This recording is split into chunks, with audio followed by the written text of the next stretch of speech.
propose de commencer. Donc bonjour et bienvenue à toutes et à tous. Merci de nous avoir rejoints pour ce nouveau webinaire du Réseau national Génopsy qui va porter aujourd'hui sur le sommeil, la mélatonine et les maladies rares. Alors pourquoi s'intéresser à ce sujet? Eh bien le sommeil, c'est un élément clé du neurodéveloppement, c'est un élément clé du comportement et du bien-être de façon générale. Il peut être une cause ou être perturbé en conséquence de difficultés psychiatriques ou neurodéveloppementales. Et c'est donc très important de toujours l'évaluer, et surtout dans les maladies rares, dont certaines sont particulièrement impactées sur le plan du sommeil.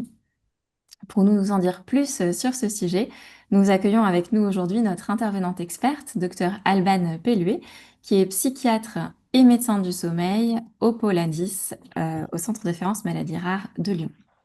Avant de lui laisser la parole, je vous rappelle l'organisation du webinaire. Donc, nous allons assister à une présentation du docteur Pelluet d'environ 20 minutes. Ensuite, on aura un temps d'échange ensemble de 20 minutes également. Pendant la présentation du docteur Pelluet, merci de bien vouloir garder vos micros coupés. Si jamais vous avez des questions, n'hésitez pas à les inscrire dans le chat qui normalement est en bas de votre écran. Et sinon, on vous donnera la parole à la fin de la présentation. Merci également pour toutes les personnes qui ne souhaitent pas qu'on diffuse leur image de bien vouloir couper leur caméra, car ce webinaire est enregistré et sera rediffusé ensuite sur nos chaînes YouTube. Merci à tous et sans plus attendre, Docteur Pelluet, je vous en prie. Bonjour, donc merci beaucoup Docteur Boiroux pour cette introduction. Alors je vais vous partager mon écran. Hop, et comme ça, on va pouvoir commencer. Donc du coup, moi je suis le docteur Pelluet. De formation, je suis pédopsychiatre et je me suis tournée plus récemment vers la médecine du sommeil en me spécialisant plutôt dans le sommeil, dans les troubles du neurodéveloppement, donc au pôle HUA10. Et donc aujourd'hui, on va évoquer un petit peu voilà, tout ce qu'il y a autour des troubles du sommeil, de la mélatonine et des maladies rares.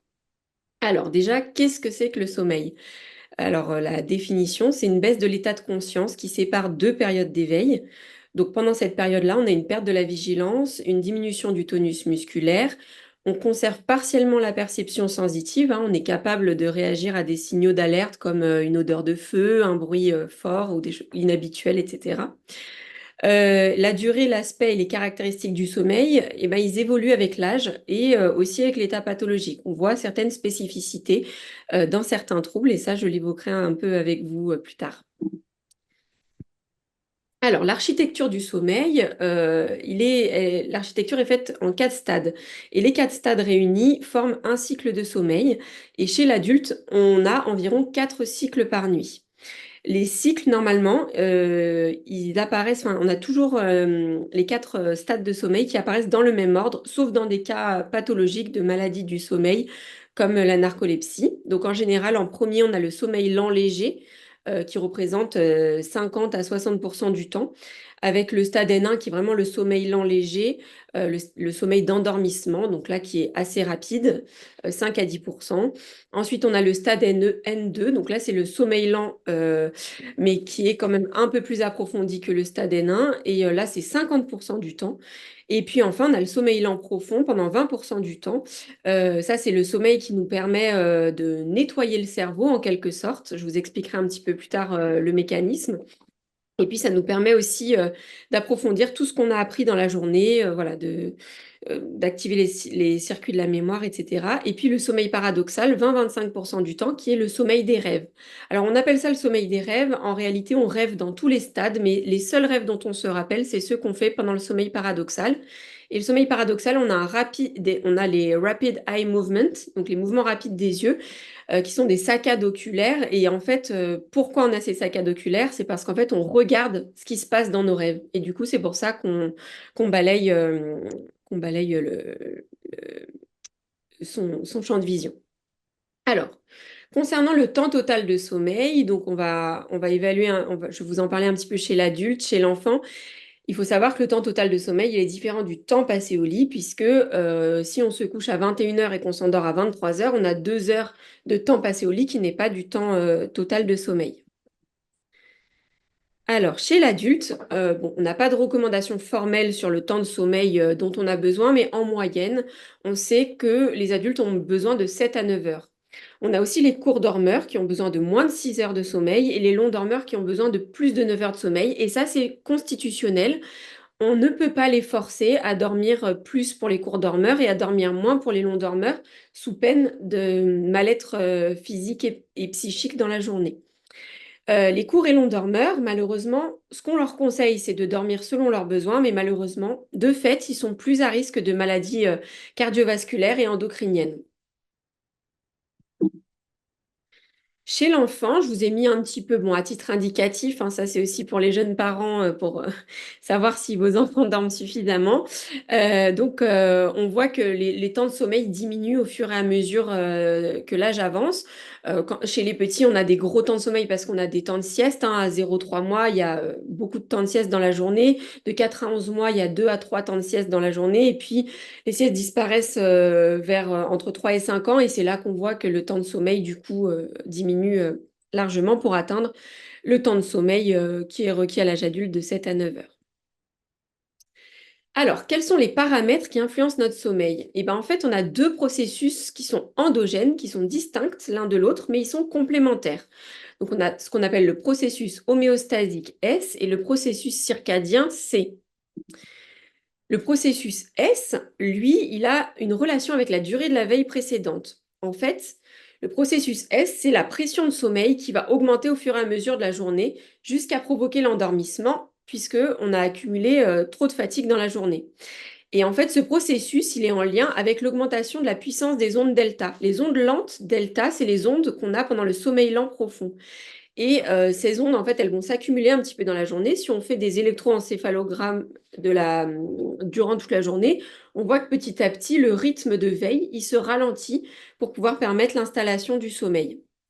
Et puis, ce qui est intéressant aussi, c'est pour ça que je vous ai dit que le sommeil lent, ça permettait de nettoyer le cerveau en quelque sorte, c'est qu'en fait, on accumule des facteurs hypnogènes cérébraux, donc l'adénosine en fait, qui est un produit de dégradation de l'ATP. Et l'ATP, c'est, pour ceux qui ont fait des études scientifiques, dans le cycle de Krebs, c'est ce qui nous permet de créer de l'énergie dans nos muscles.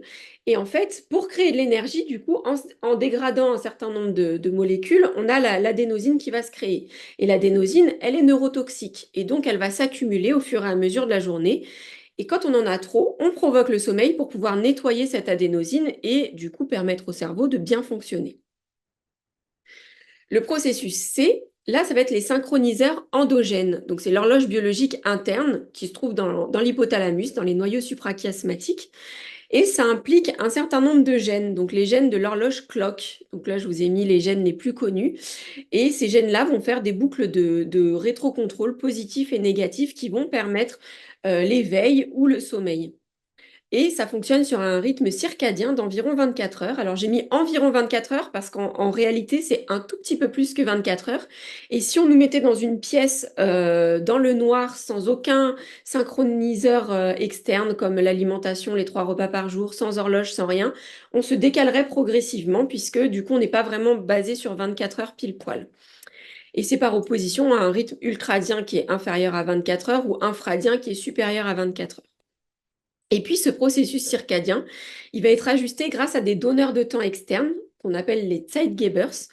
Et donc c'est l'alternance du jour et de la nuit, des horaires de coucher et de lever qui sont réguliers, des horaires de repas pareils qui sont réguliers, et puis les activités scolaires, sportives et professionnelles qui nous permettent de garder un rythme. On le voit bien chez nos patients qui ne travaillent pas et qui n'ont pas forcément de rythme, et ben, ils ont tendance à se décaler, à se coucher très tard, à se lever tard.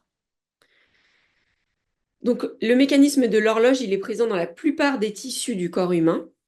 Et puis, du coup, le noyau suprachiasmatique, par voie humorale, va permettre de synchroniser toutes ces horloges périphériques. Et donc, dans les synchroniseurs endogènes, on a la température qui varie du coup selon la journée. On a besoin de baisser notre température en fin de journée pour pouvoir s'endormir. La mélatonine qui est sécrétée à partir du soir et normalement dont la sécrétion s'arrête le matin. Et puis le cortisol qui est sécrété le matin au moment du réveil. Et ça renforce et ça permet de maintenir ce processus. Donc là, voilà, c'est un petit schéma récapitulatif de tout ce qui permet de réguler ce processus avec la lumière, la nourriture, le sommeil, l'exercice physique et puis la température. Ces processus, comme vous le voyez, ils interagissent ensemble. Alors là, vous avez le processus S qui est en bleu. Donc vous voyez, il y a la pression de sommeil qui s'accumule tout au long de la journée jusqu'à atteindre un pic. Et le processus circadien, là, qui varie au cours de la journée, on voit que là, il y a un moment où ils sont très écartés l'un de l'autre. Et là, il y a une coïncidence d'une faible promotion de l'éveil et d'une pression homéostasique élevée. Et du coup, c'est le moment où le sommeil va se déclencher.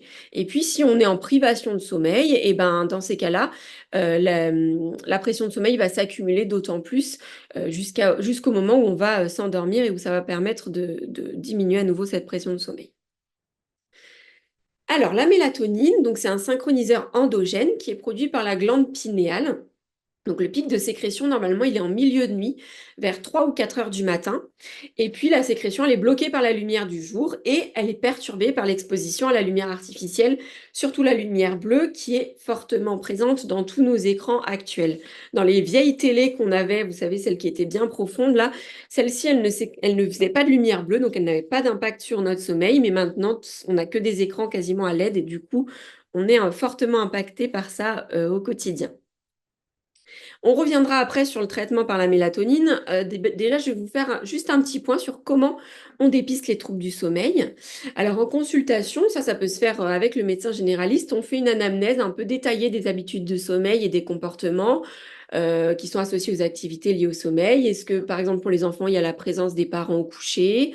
Est-ce qu'il y a l'écran dans l'heure précédente? Comment ça se passe le moment du coucher? Est-ce qu'il y a un rituel? Est-ce qu'il y a des siestes dans la journée? Et puis, on a un certain nombre de questionnaires. Alors, le questionnaire d'Epworth, qui est le questionnaire de somnolence dans la journée. L'EASY, qui est le questionnaire qui nous permet de diagnostiquer une insomnie. Le questionnaire Horn et Osberg, qui nous permet de voir si la personne est plutôt un chronotype du soir ou du matin. Puisque constitutionnellement, il y a des personnes qui vont avoir du mal à se coucher tôt et à se lever tôt, et d'autres qui vont avoir du mal à se coucher tard et à se lever tard. Voilà, c'est des choses qui sont assez génétiques, hein. Souvent, on a des familles de couche tard, lève tard, et puis des familles de couche tôt, lève tôt. Si parmi tout ça, on n'a aucune anomalie identifiée, mais que la personne a quand même une plainte de sommeil, dans ces cas-là, on demande au patient de remplir un agenda du sommeil. Donc là, c'est sur 2 à 3 semaines. La personne doit remplir son horaire de coucher, à peu près l'heure à laquelle elle s'est endormie. On voit s'il y a des réveils nocturnes, on voit l'heure de lever. Donc on voit aussi si la personne s'est réveillée avant de se lever, s'il y a eu un petit temps où elle est restée au lit le matin. Et puis, on peut faire aussi l'actimétrie où là, on met une petite montre avec un accéléromètre à l'intérieur et du coup, on voit quand la personne bouge et quand la personne ne bouge plus et que du coup, c'est synonyme de sommeil. Et ça nous permet aussi de comparer quelle est la perception du sommeil par la personne et puis quelle est la réalité de son sommeil. Parce qu'il y a des personnes qui arrivent en consultation et qui me disent je ne dors pas, ce qui n'est pas possible puisqu'au bout d'un certain nombre de jours, sans dormir, on meurt. C'est impossible de ne pas dormir pendant des mois. Et donc, dans ces cas-là, on se dit bah, peut-être que la personne a une mauvaise perception de son sommeil et que le sommeil n'est pas réparateur, qu'il y a beaucoup de micro-éveils. Voilà, ça nous permet d'avoir pas mal d'hypothèses. Et puis, si là, on identifie des troubles qui pourraient être diagnostiqués en polygraphie ou en polysomnographie, dans ces cas-là, on propose cet examen. C'est un enregistrement sur la nuit, soit à la maison pour la polygraphie, donc on n'enregistre pas le sommeil, on met pas d'électrode sur la tête pour enregistrer les stades de sommeil, mais on enregistre la respiration associée au sommeil. La polysomnographie, c'est très complet. On peut diagnostiquer tous les troubles du sommeil quasiment avec. Et ça nous permet d'éliminer un autre trouble du sommeil, donc le syndrome d'apnée du sommeil, le syndrome des jambes sans repos, les mouvements périodiques de jambes et puis les parasomnies comme le somnambulisme. Alors, les troubles du sommeil dans les maladies rares, donc j'ai fait un petit peu de littérature justement pour pouvoir vous montrer les petites spécificités. Vous allez voir, il y a des troubles qui ont vraiment des spécificités très fortes par rapport au sommeil, comme le syndrome de Smith-Magenis. Là, on a une inversion totale de la sécrétion de mélatonine avec un pic de sécrétion plutôt vers le midi. Euh, quand on voit des patients à qui on fait des cycles de mélatonine et qu'on voit qu'il y a une sécrétion spécifiquement avec un pic à midi, on fait le bilan pour vérifier qu'il n'y a pas de syndrome de Smith-Magenis puisque c'est assez spécifique. Et là, les troubles du sommeil, ils apparaissent souvent vers 2 ans. C'est des parents qui vont décrire qu'avant 2 ans, ça se passait plutôt bien. C'était des enfants qui dormaient bien. Et puis, après 2 ans, bah, ils font beaucoup de siestes en journée, ils s'endorment le soir vers 20 heures et puis après, ils se réveillent vers 4-5 heures du matin, avec parfois des réveils qui peuvent être même plus précoces et puis des réveils parfois pendant la nuit. Alors là, on a deux traitements. On propose l'acébutolol, qui est un bêta-bloquant qu'on donne le matin et qui est censé couper la sécrétion de mélatonine. Alors, il y a des patients pour qui ça fonctionne très bien et puis d'autres pour qui ça fonctionne pas toujours très bien. Et puis, souvent, on propose le Slénito, donc qui est la mélatonine en libération prolongée, le soir pour essayer de faire que le sommeil il dure un petit peu plus longtemps sur le matin. Dans le syndrome de 22q11, bon là, c'est pas spécifique les troubles qu'on va retrouver, mais comme il y a des anomalies faciales et palatines, on peut avoir des syndromes d'apnée obstructive du sommeil, du coup avec la respiration qui se coupe par moment pendant le sommeil, et du coup bah, des réveils, une sensation de fatigue le lendemain, un sommeil qui n'est pas réparateur, et puis des conséquences aussi au niveau cardiovasculaire, etc. Et puis, chez ces patients-là, il peut y avoir aussi une latence d'endormissement qui est allongée, mais ce n'est pas spécifique. Dans les syndromes de l'X fragile, ce qu'on note, c'est qu'il y a un temps passé au lit qui est souvent réduit et plus de sommeil lent N1 et une diminution du sommeil paradoxal, donc peut-être un sommeil qui est un peu moins réparateur puisque c'est un sommeil plutôt léger. Dans le syndrome de Prader-Willi, on retrouve des troubles respiratoires pendant le sommeil dès l'enfance. Avec bah, des syndromes d'apnée centrale du sommeil qui sont en lien avec une diminution de la réponse ventilatoire à l'hypoxie ou à l'hypercapnie, c'est-à-dire que le cerveau, normalement, quand on n'a pas assez d'oxygène ou trop de CO2, il va déclencher certains récepteurs, enfin, vont se déclencher et vont permettre de relancer la respiration. Et là, dans ce cas-là, en fait, il y a des anomalies qui font que ces récepteurs-là sont moins sensibles. Et puis, on a aussi les syndromes d'apnée obstructive du sommeil qui sont plutôt en lien avec l'obésité, puisque du coup, il y a une accumulation de graisse dans les tissus qu'on a bah, tout dans la gorge et dans la bouche. Et du coup, quand on relâche les muscles au moment du sommeil, et ben, la langue a tendance à basculer en arrière et à faire obstacle. Et puis, il y a aussi une hypotonie, une micrognathissie, donc un menton souvent un peu plus étroit, et puis l'oropharynx qui est plus étroit avec des sécrétions visqueuses. Donc, tout ça fait que on va être plus favorable à un syndrome d'apnée du sommeil. Pour le syndrome lié à CHD2, il y a quelques troubles du sommeil, mais qui ne sont pas spécifiques. C'est à peu près pareil que dans la population générale. Ça ne veut pas dire qu'il n'y en a pas, et on les explore comme pour tout patient qui a des troubles du sommeil dans ces cas-là. Et puis dans le syndrome lié à SYNGAP1, là on voit une résistance au coucher, souvent avec des difficultés à aller se mettre au lit, une angoisse anticipatoire du sommeil, donc voilà, plutôt en lien avec l'anxiété, du coup une latence d'endormissement qui est un peu allongée. Et après des réveils nocturnes, on peut aussi avoir des parasomnies comme le somnambulisme, qui est un petit peu plus fréquent, et puis du coup une fatigue la journée avec une somnolence. Dans le syndrome KBG, c'est pareil, c'est pas spécifique, c'est comme en population générale, les troubles. Dans le syndrome de Kabuki, on retrouve plus de réveils nocturnes, une somnolence la journée, une latence d'endormissement aussi qui est augmentée, et puis bah, les troubles du sommeil, ils sont surtout corrélés à l'anxiété en fait. Et puis, bon, c'est pas une maladie rare, mais j'en parle quand même parce que j'en vois quand même beaucoup au quotidien. Dans la trisomie 21, il y a beaucoup de syndromes d'apnée, hypopnée du sommeil, d'érythmie d'endormissement avec des conséquences physiques, par exemple des enfants qui vont se balancer ou se donner des coups. Les troubles du sommeil, souvent, ils sont associés au TSA, hein. Et on retrouve du coup une latence d'endormissement allongée, un temps total de sommeil qui est réduit, des réveils nocturnes qui sont plus fréquents, puis avec des réveils qui sont longs la nuit, pas de rendormissement rapide, et puis une tendance au réveil précoce. Donc c'est vrai que voilà, il y a beaucoup de troubles du sommeil associés à la trisomie 21. Alors, pour ce qui est des prises en charge, comme je vous ai montré, en fait, à part dans le syndrome de Smith-Magenis, sinon les autres troubles, ils sont pas forcément, ils n'ont pas de prise en charge spécifique et c'est les mêmes prises en charge qu'on propose aux patients qui ont d'autres troubles que les maladies rares. Donc, en première intention, c'est l'hygiène de sommeil. Il faut installer des conditions favorables à un sommeil efficace. Donc la chambre, elle doit être calme, dans l'obscurité, avec une petite lampe de chevet qui a une lumière de faible luminosité, une température entre 18 et 20 degrés. On enlève tous les stimuli numériques, hein. Il faut absolument éviter les écrans dans la chambre. Le téléphone, par exemple, si on l'utilise comme réveil, vraiment le passer en mode avion pour qu'il puisse pas s'allumer pendant la nuit, parce que ça perturbe le sommeil, la luminosité dans la pièce, même quand on a les paupières fermées. C'est important aussi de modifier les habitudes diurnes, donc proposer une activité physique quotidienne, en journée et en extérieur, surtout pour s'exposer à la lumière et que ça permette de bien resynchroniser l'horloge. Pas de sieste après 15 heures. Alors, les personnes qui ont des tendances insomniaques, normalement, c'est pas de sieste tout court. Il faut vraiment réserver le sommeil à la nuit. Et puis la sieste, si vraiment elle est nécessaire, elle doit être d'une durée de moins d'une heure. Ensuite, c'est important d'avoir une petite routine de coucher. Donc, on se met au lit toujours à la même heure. Si c'est un enfant ou si c'est quelqu'un qui a besoin d'un accompagnant, eh ben, on supervise le coucher. Le repas, il doit être léger, mais quand même consistant. C'est-à-dire que manger des féculents le soir, c'est très bien. Ça aide la sécrétion de mélatonine. Mais par contre, trop de gras, ça va stimuler la digestion et du coup, ça va altérer le sommeil. Et l'important aussi d'avoir un repas qui est consistant, ça évite que la personne se réveille parce qu'elle a faim et qu'il y ait des épisodes de binge eating nocturne. S'il y a une prise en charge pharmacologique, on l'indique seulement si on a essayé les mesures comportementales avant et qu'elles ne suffisent pas. Et là, on va choisir le traitement en fonction du bilan. Par exemple, quelqu'un qui manque de fer et puis qui va avoir tendance à bouger les jambes la nuit, et bien dans ces cas-là, on va proposer d'augmenter le fer en corrigeant la carence martiale. Si besoin, on peut mettre en place de la mélatonine LP, ça améliore l'endormissement et ça diminue les réveils nocturnes.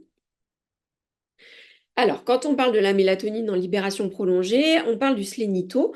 Donc là, c'est un traitement de l'insomnie chez les enfants et adolescents de 2 à 18 ans qui présentent un TSA ou un syndrome de Smith-Magenis quand les mesures d'hygiène de sommeil sont insuffisantes.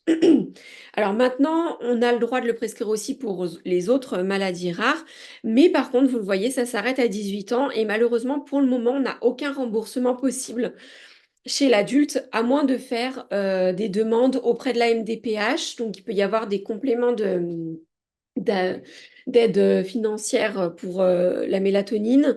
Et puis, parfois, il y a certaines mutuelles qui acceptent de rembourser un certain montant par an. Après, nous, on est en train de faire une demande pour justement les adultes qui ont des maladies rares et notamment le syndrome de Smith-Magenis pour avoir le droit de leur prescrire le traitement à l'âge adulte et que ce soit remboursé.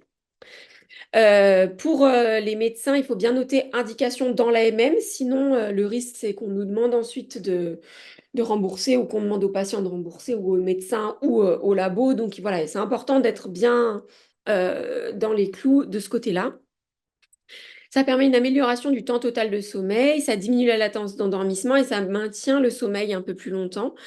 Les doses qu'on indiquait, c'était de 2 à 10 milligrammes. Maintenant, on est un peu plus modéré. On se dit qu'il faut quand même pas mettre des doses trop élevées parce qu'il y a des personnes qui ont tendance à accumuler la mélatonine et ensuite à, du coup, le lendemain, être encore endormi.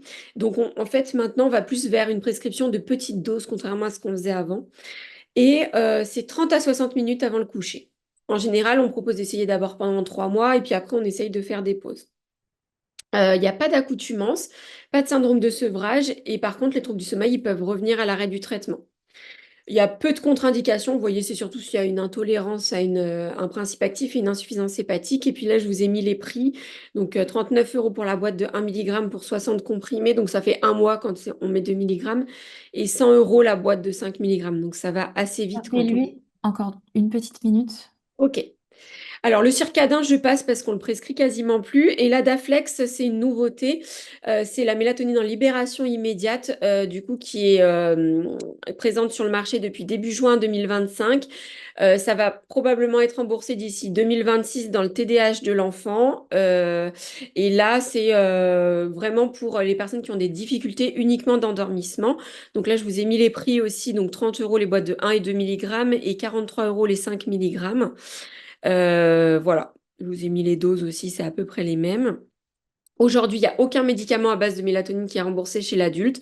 Comme je vous ai dit, demande auprès de la mutuelle ou de la MDPH, mais c'est pas constant les accords. On a fait une demande pour qu'il y ait un remboursement compassionnel. Et puis, c'est important de bien faire la différence entre la libération immédiate qui est pour les difficultés d'endormissement et la libération prolongée qui va être pour les problèmes de maintien du sommeil surtout. Voilà. Bah, je vous remercie pour votre attention. Merci beaucoup, docteur Pelluy. Merci beaucoup. Et vous avez pas mal de questions dans le chat. Alors, je vais peut-être Oui, arrêter le partage ou je laisse... oui, vous pouvez arrêter comme vous le sentez. Alors, Alors, dans le chat, nous avons plusieurs personnes qui nous disent que ça peut être difficile pour les personnes en situation de polyhandicap ou de troubles du développement intellectuel d'avoir accès au milieu hospitalier et de réaliser les polysomnographies. Alors, justement, en fait, mon poste, enfin, finalement, je suis arrivée sur ce poste, c'est parti de ce postulat-là où le professeur d'Émilie a constaté en effet une difficulté pour prendre en charge les patients que nous, on voit sur le pôle HU à 10, puisque ça demande quand même une certaine connaissance de leurs difficultés, des différentes particularités, que ce soit sensorielles, etc. Et c'est pour ça que du coup, nous, on a monté cette activité-là et qu'on a un lit d'enregistrement du coup qui est mis en place dans l'unité pour pouvoir permettre à nos patients qui sont polyhandicapés de bénéficier d'une polysomnographie avec du coup du personnel qui connaît très bien toutes les difficultés liées aux différents syndromes, au polyhandicap, etc. Donc voilà, c'est justement pour répondre à ces problématiques-là et en effet pour être passé dans plusieurs laboratoires de sommeil. C'est vrai que les équipes ne sont pas du tout spécialisées là-dedans, ils voient vraiment des patients tout venant et donc ils essayent de s'adapter, mais ils n'ont pas l'expérience qu'on peut avoir quand on travaille dans ce milieu-là. Donc c'est possible et puis il faut pouvoir trouver le milieu qui va Mm. pouvoir réaliser les examens nécessaires. On a également des questions par rapport à finalement pourquoi dans les troubles du spectre de l'autisme, il y a régulièrement des troubles du sommeil et pourquoi la mélatonine fonctionne-t-elle aussi bien dans ce contexte? Alors, j'ai pas parlé forcément du TSA puisque là, comme c'est plutôt génopsie, donc j'ai plutôt exposé les maladies rares. C'est vrai que dans le TSA, il y a souvent des troubles du sommeil parce que donc déjà d'une part, il y a un certain nombre d'enfants qui ont un TSA qui vont être des faibles sécréteurs, voire non sécréteurs de mélatonine. Donc, ils vont avoir un problème à l'initiation du sommeil et ensuite au maintien du sommeil. Donc, c'est pour ça que chez ces patients-là spécifiquement, on va avoir une très bonne réponse de la mélatonine. Le souci, c'est que la mélatonine, comme c'est un médicament qui ne fait pas trop peur parce que ça va pas avoir non plus trop de conséquences, il y a peu d'effets indésirables, c'est assez naturel puisque c'est l'hormone du sommeil qu'on a naturellement. On s'est mis à le prescrire à tort et à cri, à des doses quand même assez élevées parfois, alors qu'en fait, finalement, quand ça fonctionne pas à 2, 3, 4 milligrammes, finalement, de monter à 10 milligrammes, si on n'a aucune réponse à 4, 5 milligrammes, ça va pas forcément être utile. Et au contraire, on va plus créer de la somnolence dans la journée. Par contre, en effet, les enfants qui sont faibles sécréteurs, eh ben, eux, en général, ils répondent très bien. Alors, la plupart, on va pas leur faire l'examen de mélatonine parce que jusqu'à présent, l'examen pour savoir quand a été les pics de mélatonine, ça demandait d'avoir une cantine urinaire et de ramener rapidement la cantine dans un laboratoire qui était capable de l'analyser. Donc c'était quand même un petit peu contraignant. C'est quelque chose qu'ils font surtout en laboratoire de sommeil. Et c'est vrai qu'à la HFME, là, j'ai une collègue qui fait sa thèse de sciences justement sur le sommeil des Smith-Magenis et des troubles du spectre autistique. Et elle voit qu'il y a un pourcentage d'enfants qui est faible sécréteur, voire non sécréteur de mélatonine dans les troubles du spectre autistique. Mais il y en a quand même tout un tas qui sécrètent très bien leur mélatonine et en fait, ils ne répondent pas au traitement. Donc dans ces cas-là, ça ne sert à rien de s'acharner avec de la mélatonine en libération prolongée, surtout qu'il y a cette tendance à s'accumuler et à se relarguer dans la journée. Pourquoi pas de la mélatonine en libération immédiate pour aider à l'endormissement? Dans le PSA, il y a aussi beaucoup d'anxiété. Donc il peut y avoir de l'anxiété au coucher. Il peut y avoir aussi besoin d'un rituel important. Donc ça, c'est des choses qui sont importantes. Voilà, c'est important de les encadrer, soit par les parents, soit ensuite par les accompagnants pour que on ait ce rituel, cette routine, mais que ce soit pas non plus envahissant et que ça retarde pas trop le coucher. Voilà, je sais pas si vous voulez que je précise certaines choses, mais Merci beaucoup. Je pense que c'était très riche, très clair et en plus ça rebondit aussi avec d'autres questions dans le chat, notamment euh, un sentiment parfois de perte d'efficacité globale. On a une maman qui nous dit que sa fille a le syndrome de Smith-Magenis et que le Slénito 10 mg ne fonctionne plus, euh, voire même qu'il y aurait une efficacité moindre, alors pas forcément par rapport à ce syndrome, mais du Slénito par rapport à la mélatonine en libération immédiate. en fait, alors ça c'est pareil, on en est vraiment au balbutiement avec ma collègue de la HFME, on est en train de travailler aussi avec des pharmacogénéticiens pour essayer. En fait, si vous voulez, les médicaments, ils sont pris en charge par le foie. Et après, c'est le foie qui va les dégrader, qui va faire qu'on va les assimiler, etc. Et dans le foie, on a des petits cytochromes. Et en fait, ce qu'on voit, c'est que dans le TSA, dans les syndromes génétiques rares, etc., on a souvent certains cytochromes qui peuvent être modifiés. Et tous ces cytochromes-là, ils ont été bien caractérisés pour tous les traitements psychiatriques, donc tous les psychotropes. Mais pour ce qui est de la mélatonine et les traitements du sommeil, on en est vraiment au balbutiement et du coup, on essaye d'avancer là-dessus pour pouvoir essayer de faire de la médecine un peu plus personnalisée, c'est-à-dire qu'on pourrait faire cette simple prise de sang qui nous permet d'analyser comment la personne va traiter le médicament en fonction de ses cytochromes et pouvoir prédire en fait à l'avance telle personne ne va pas répondre, telle personne va répondre et comprendre pourquoi elle ne répond pas et du coup proposer peut-être des alternatives. Et du coup, voilà, là, j'aurais pas forcément de réponse aujourd'hui parce que on est au balbutiement de la recherche de ce côté-là. Mais en tout cas, sachez qu'on est vraiment en train de faire de la recherche là-dessus. C'est des choses qu'on va pouvoir mieux expliquer par la suite. Et du coup, si le 10 mg, le Slénito 10 mg ne fonctionne pas, parfois, essayez de la libération immédiate. Ça fait un petit shoot de mélatonine, ça permet de réinitier pardon, le sommeil.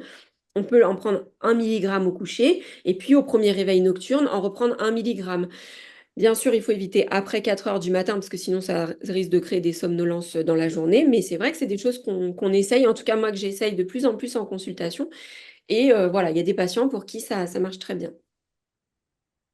Merci beaucoup. Du coup, différentes pistes à explorer, la piste de la pharmacogénétique, personnalisée avec la maladie rare, et puis aussi ne pas oublier les autres troubles.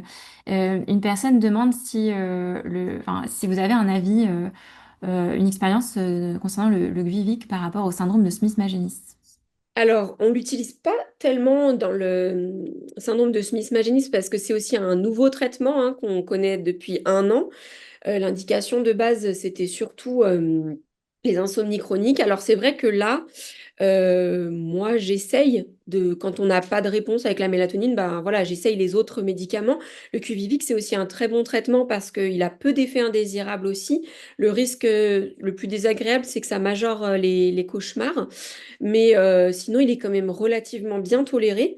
Et c'est vrai que alors, les jeunes qui ont un syndrome de Smith-Magenis n'ont pas toujours des ordonnances de traitement massives, mais par exemple, les personnes qui ont un TSA, là, on a fait l'expérience, c'est vraiment de mon expérience personnelle, hein, il n'y a pas d'études scientifiques encore là-dessus, mais je trouve qu'ils répondent mieux que la population générale qui n'a jamais eu de traitement parce que finalement, c'est une nouvelle voie. Le Quviviq, c'est un inhibiteur des systèmes de l'éveil.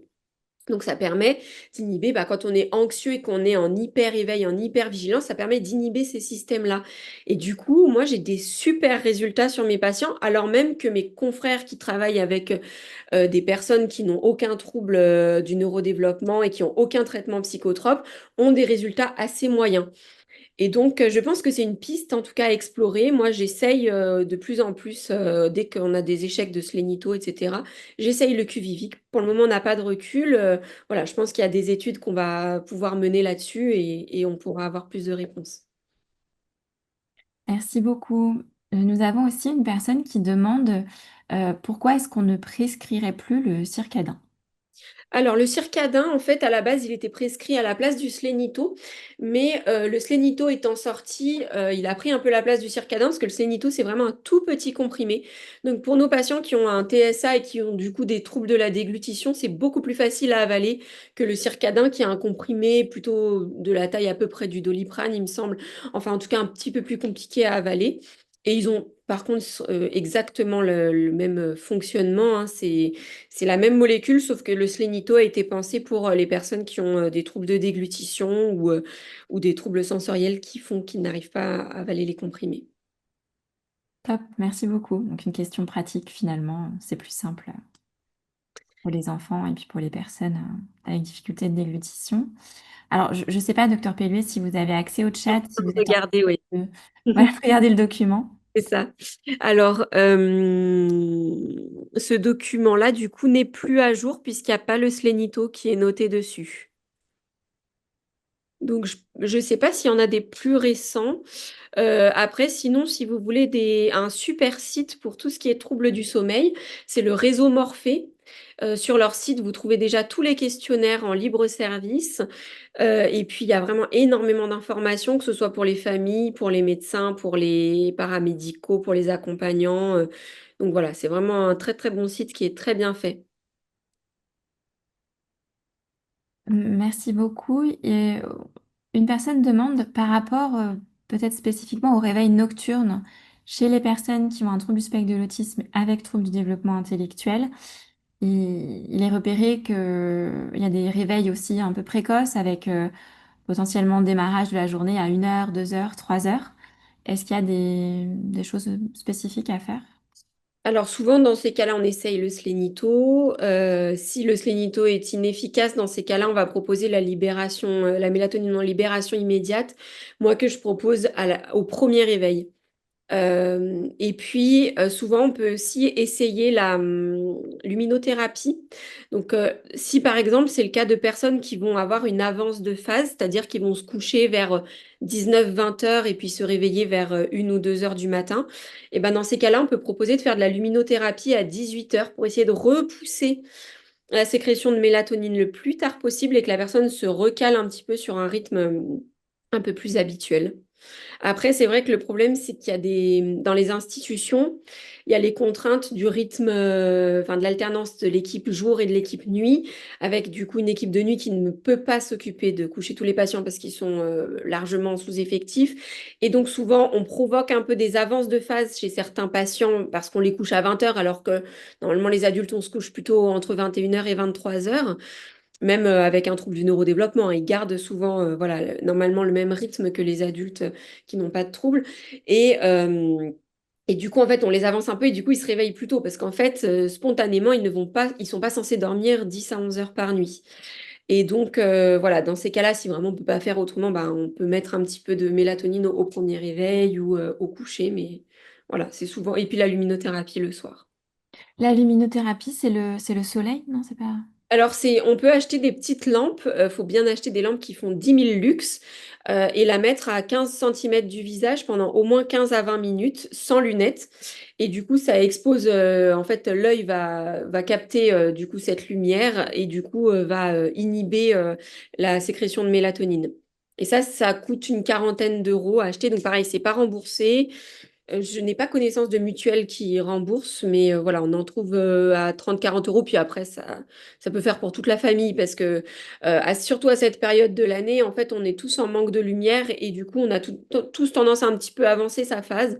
Donc, quand on est un peu fatigué le matin, ça peut servir à tout le monde de se mettre un peu la lampe de luminothérapie.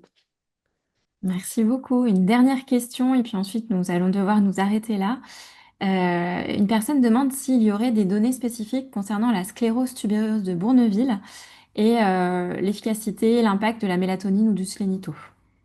Alors, j'ai pas fait, c'est vrai que j'ai pas fait de diapo là-dessus. C'est des troubles qui sont un peu comme dans la population générale, donc on retrouve tous les mêmes troubles. Et du coup, en effet, la mélatonine et le slénito peuvent fonctionner.